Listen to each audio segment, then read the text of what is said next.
I thought I might do a video blog. I went back the other day and I watched some of the ones before we moved. Sunam and I decided that we would document the process of preparing to move across the world in a frenetic fashion.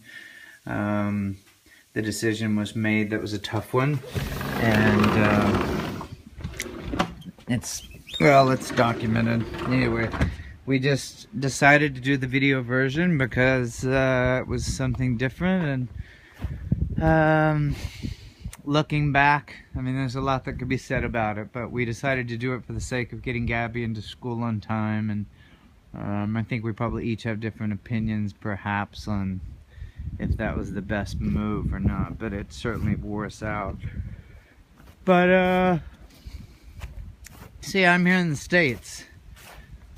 I'm making dinner. I am going to be moving into a little studio apartment in about 3 weeks. I'll turn this on myself. This is where I grew up. That was a basketball pad there, where the farm truck is. Well, actually, that was our temporary home while this was being built, and my real basketball pad was there. That's where Jared spent most all my hours outside of farm chores. Yeah, that's where I grew up, Southwest Missouri. It's cold, and I just heard a voice message come in that the choir practice where my stepdad is heading is canceled. We built this house, or my stepdad built it. The story's been told many times, but it was supposed to take 2 years and took about 10 years. All the oak is from the farm. All the stone is from... that's Casey. So all of the wood floors are oak, and the post and beam construction is all oak from this farm. The stone and the limestone are from either my grandparents' property nearby, and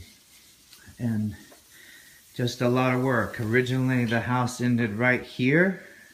The pool came later. I mean, all of this came in stages as their careers evolved and stuff. It was 1985 when they got married. I was 10. So it stopped here. And then eventually, and that was just a garage. And then they eventually made an apartment above the garage, which is now the master room. And it's really peaceful. I just get overwhelmed by Zen, and I forget until I'm back home just how peaceful it is. It's just a very peaceful place to be. Right above that window is another office where I've been working, and as I said, I stayed there 1 year after college above. Well, I stayed in one tiny room upstairs, and then the summer after college at University of Arkansas in '92, I stayed up there. So yeah, I'm hanging out. My mom is still in the islands. I just came on February 1st for a variety of reasons, and things are really going well. Sunav and I are looking at, we're just trying to make a plan for this international family that makes sense for us right now. And I think we're closer every day, but I don't know. I can only speak for myself. I'm building a really secure foundation. The idea is to use this studio apartment and keep it all year. My hope is to have the children see their U.S. grandparents and me as soon as Sunava gets out of school in May, and spend a couple months here, and then we would all go back together and stay in Sweden. And while we're there, probably work on plans to further that side of the dream. And then as soon as Christmas is over, I would come back and stay again. And I think we would repeat that 1 to 2 years. Now I say that, but we're tossing a lot of ideas around. It's just something that makes sense. So anyway, people wonder why I'm here, what's happening, what's going on with Jared and Sunava. It's probably probably very few know exactly what's going on. If you'd like to have coffee, I just share not any gossip about our relationship, but just kind of like what I'm talking about right now. You know, we're trying to figure out how to make it work.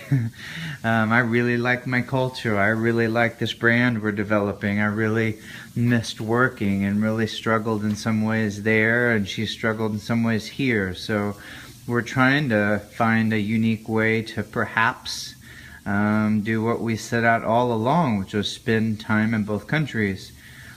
If that dream was established that I just laid out, the children would be here 2 months a year. I would be with them 8 months a year, and essentially like a dad that traveled 3 days a week. And that's how I could really justify it and not get sad at all. And the goodbyes would get less and less hard. I'm just rationalizing and processing one of 100 scenarios, and Synnøve and I are going through all of that on our own pace. But this time apart has been so needed for us. Everybody needs a break. We spent 1,000 days together, you guys. I don't know of anybody. I'd like to do some research. I hear that's Italian meatballs, folks, and spaghetti being cooked. So I just wanted to do a little video blog update, and yeah, just kind of random, but I may throw this on the Swagape channel.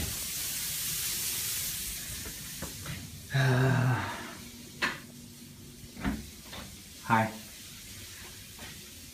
Yeah. Jet lag is still here. I'm meeting my team tomorrow, and I'm excited about that. I am running again, bit by bit, getting back into my normal show. Still tired and working really, really hard, and I'm really excited about the Fayetteville community and joining some events, and I've got some neat ideas. I've got clarity and focus like I haven't had in a long, long time.